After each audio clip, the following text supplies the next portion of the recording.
In this video, I'm going to show you how to pack a bike into a bike box. It's a necessity for all people that want to travel with bikes, so once you start to get serious, it's something that you'll need to know how to do, and you're going to save a lot of time if you know exactly how to do it.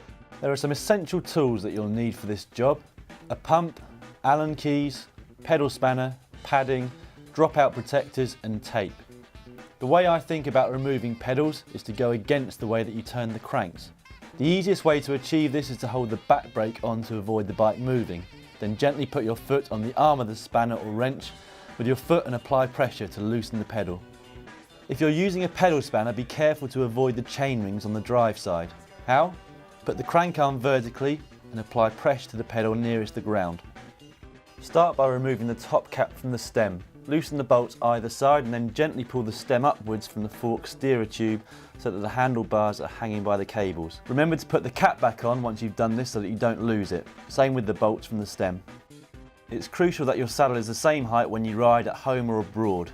Before you remove your saddle, mark the position with a piece of tape. Line the tape up with the edge of the frame, loosen the bolts on the saddle clamp and remove the saddle. Remember to put the bolts back with the clamp once the saddle is separated from the bike.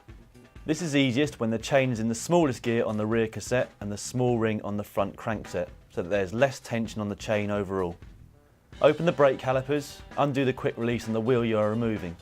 Pull the derailleur down and away from the bike with your other hand, remove the wheel from the frame. You might have to help the chain and detach it from the rear cassette with your fingers. Open the front brake calipers, then undo the front quick release and lift the frame upwards so that you can remove the front wheel from the bike. It's much easier. Before you put your wheels in the box, remember to deflate them.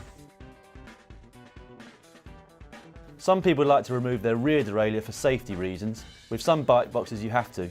You can do this with an Allen key turning anti-clockwise. Padding is important if you don't have a hard case. Remember to strap the frame into position once it's in the box so it doesn't move about in transit. One thing that I never put in with the bike box is my shoes. They're so personal, you want to get to the other end. If your bike doesn't turn up, you can probably hire something, get it into the right sort of position, but you're never going to get shoes that fit you exactly the same as the ones that you're used to. There's a couple of things that you must never put into the bike box or the bike bag.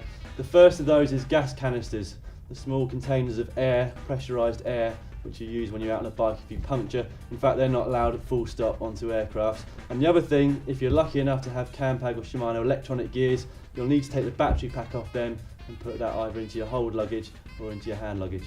Another thing to bear in mind if you are putting a lot of other stuff apart from just your bike inside the bike box is that the people at the outside baggage, they don't have to help you in terms of getting it onto the belt, so you need to make sure that you're more than capable of lifting it up for yourself. This one's not too heavy.